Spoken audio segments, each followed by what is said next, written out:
पार्लिमानी committees, हुकूमती committees और जितनी भी कमेटियां हैं जिसमें वज़रा बैठते हैं, वज़रा उनकी सरबराही करते हैं, उनके किसी किस्म के फैसले को नैब सवाल उस पर नहीं कर सकेगा। नैब का दायरा इख्तियार खत्म कर दिया गया है उन फैसलों के ऊपर। सूबाई काबीना ने पंजाब में उस्मान बुरदार साहब ने चीनी पर सब्सिडी दी, उसको भी एनआरओ दे दिया गया। इमरान खान साहब ने चीनी एक्सपोर्ट करने की इजाजत दी वफाकी काबीना में बैठ के, उसको भी इस्तिस्ना दिया गया। ईसीसी के तहत जो फैसले हुए, बाकी जितनी सरकारी कमेटियां हैं जिनको मिनिस्टर साहिबान सरबराह हैं जिनके, उसमें तमाम स्कैंडल्स को इन्होंने एनआरओ दे दिया है। और ये एनआरओ सिर्फ इमरान न्यारी और उनके हवारियों तक और उनकी एटीएम तक महदूद नहीं रहा। जिन लोगों ने, सरकारी अफसरान इसमें शामिल हैं, जिन्होंने न्याजी हुकूमत की इन स्कैंडल्स में मावनत की थी, जिसकी वजह से आटा महंगा है, चीनी महंगी है, अशियाए खुर्दनोश महंगी हैं, उन तमाम लोगों को एनआरओ दिया गया है जिन्होंने अवाम के अरबों रुपए लूटे हैं। और एक वजीर जो बदज़बान भी है, बदकलाम भी है, बदशक्ल भी है, वो आम अवाम को मशवरा देता है कि चीनी कम खाओ, आटा कम खाओ। सुबहान अल्लाह। अली अमीन गंडापुर, खुद आप शहद नोश फरमाते हैं, मीठा तरीन शहद नोश फरमाते हैं, और अवाम को कहते हैं कि थोड़ा मीठा कम खा लोगे तो क़यामत नहीं आएगी। अवाम को देने मशवरे चीनी कम करने के और खुद पीनी शहद की महंगी बोतलें, ये कहाँ का इंसाफ है। और ये वही बात है कि पुराने वक्तों में एक मलका को किसी ने कहा कि अवाम को ब्रेड नहीं मिल रही, तो उसने कहा कि अवाम केक क्यों नहीं खाते। ये हालात हो गए हैं इन हुक्मरानों के कि अवाम को कहते हैं कि महंगाई पर काबू हमने नहीं पाना, महंगाई पर काबू अवाम ने पाना है, हम तो लूट मार करने आए हैं, हम तो महंगाई में इजाफा ही करेंगे और इसके तदारक के लिए कोई कदम नहीं उठाएंगे। आप अवाम जो हैं वो अपना खाना पीना कम कर दें। 4 साल बाद हालात यहाँ पर आ गए हैं, शर्म से डूब मरना चाहिए। और ये जो एनआरओ लेने की कोशिश है, भरपूर मज़ामत करेंगे। ये काला कानून है, बदतरीन स्याह बाब है पाकिस्तान की तारीख में। इस ऑर्डिनेंस के खिलाफ मुकम्मल तौर पे मुतहरक होकर इसके खिलाफ मज़ामत करेंगे।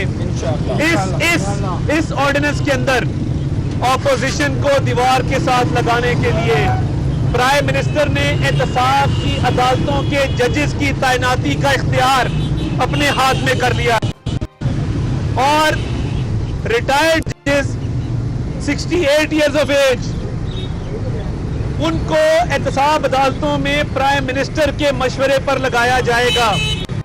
और इसमें इन्होंने ऑपोजिशन के केसेस को टारगेट बनाकर डे टू डे चलाने की भी शिक डाली है। यानी आप अंदाजा कीजिए कि एक तरफ अपने अरबों रुपए की लूट मार को एनआरओ दिया और दूसरी तरफ ऑपोजिशन के केसेस जो जेरे समाअत हैं उसमें अपने मर्जी के जज तैनात करके उसको जल्द अज जल्द अपने मंतकी अंजाम तक पहुंचाने की एक मजमूम साजिश की गई है। और देखिए, जहां तक चेयरमैन नैब की तैनाती का सवाल है, इस ऑर्डिनेंस के अंदर भी यही बात तय है कि लीडर ऑफ ऑपोजिशन और प्राइम मिनिस्टर की मशावरत से चेयरमैन नैब तैनात होगा। हुकूमत अगर इस पे मशावरत नहीं करती तो हुकूमत ना सिर्फ पिछले कानून के खिलाफ जा रही है, बल्कि जो मौजूदा कानून लेके आई है, जो नाफिजुल अमल है, उसकी शिक की भी खिलाफ वर्जी करेंगे। क्योंकि इन्होंने इसी कानून में नए चेयरमैन की तैनाती तक पुराने चेयरमैन की तौसीह का फैसला कर दिया है। ये काला कानून जिसके तहत कई 100 अरब के डाकू को कवर देने की कोशिश की गई है, इसको हम मुस्तरद करते हैं।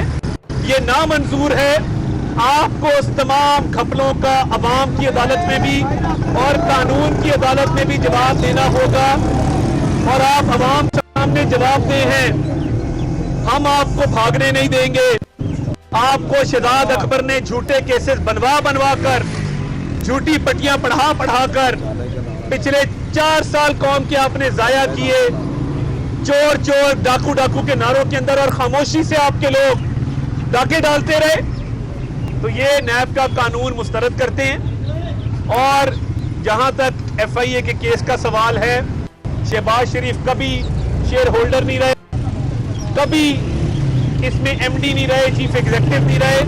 ان کا اس ملک کے معاملات سے کوئی تعلق نہیں ہے، اور اس کیس کا بھرپور دفاع کریں گے. اور یہ نیب کے کیس سے بھی ہماری فیور میں ایک مضبوط کیس ہے. کل عدالت میں پیشی ہے، وہاں بھی انشاءاللہ اس پہ بات ہوگی. ایف آئی اے کو اس کیس میں رسوائی کے علاوہ کچھ نہیں ملے گا.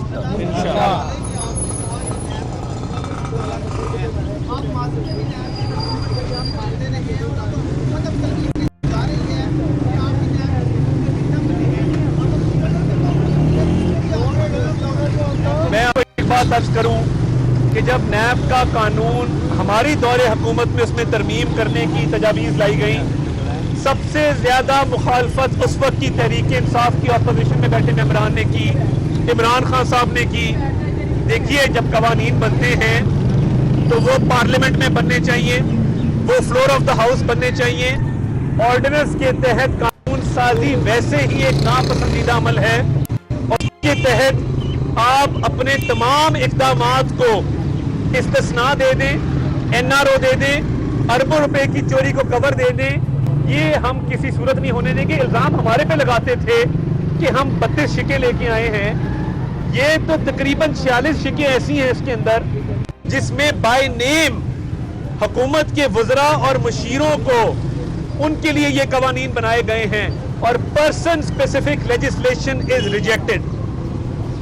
شہزاد صاحب یہ بتائیے گا کہ آپ نے کہا کہ باقی لیڈر بھی کہہ چکے ہیں کہ آپ اس آرڈیننس کو چیلنج کریں گے عدالت میں. کیا نون لیگ سے چیلنج کریں گے؟ دیکھیے، اس پہ دونوں آپشنز موجود ہیں. اپوزیشن کی تمام جماعتوں کے ساتھ اس پر رابطہ ہے. جو بھی قانونی چارہ جوئی کی جائے گی، وکلاء کے ساتھ مشورے شروع ہو گئے ہیں. اس میں اپوزیشن جماعتوں کی مشاورت انشاءاللہ شامل ہوگی، اور مشاورتی عمل کا آغاز کر دیا گیا ہے. بہت شکریہ جی آپ کا خصوصی طور سے. میاں محمد نواز شریف، میاں شہباز شریف، میاں حمزہ جمال.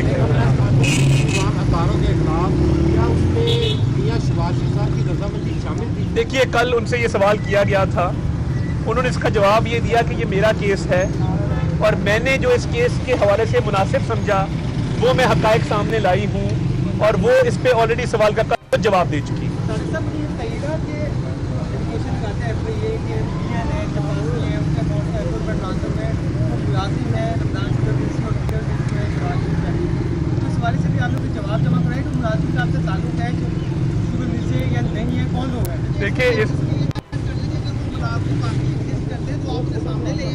دیکھیے بات یہ ہے، اس جواب رمضان شوگر مل کی ایڈمنسٹریشن دے گی. مگر آپ کا کیا خیال ہے کہ جب گنا بیچا جاتا ہے یا چینی خریدی جاتی ہے تو مل کا مالک خود جا کے موقع پہ پیسے اکٹھے کرتا ہے؟ تو یہ میں نے آپ کو بات کر دی ہے. اس کا جواب رمضان شوگر مل کے جو کرتا دھرتا ہے وہ دیں گے. مگر گنے کی خرید، چینی کی فروخت اور جو مل کے معاملات ہیں وہ اکاؤنٹوں کے ذریعے ہی ہوتے ہیں نا، وہ کیش کے ذریعے تو نہیں ہوتے. تو اس پہ جواب انشاءاللہ خاطر خواہ جواب جمع کرایا جائے گا. چینی چور، آٹا چور. YouTube پر گوگلی نیوز دیکھنے کے لیے youtube.com کی سرچ بار میں googly news T V type کریں. گوگلی نیوز کے پیج پر سرخ رنگ کے سبسکرپشن والے بٹن پر کلک کرنا نہ بھولیے. YouTube پیج پر اپلوڈ ہونے والی ویڈیوز سے باخبر رہنے کے لیے بیل آئیکن پر کلک کیجیے. آپ کو ہر نئی ویڈیو کے بارے میں نوٹیفیکیشن موصول ہو جائے گا.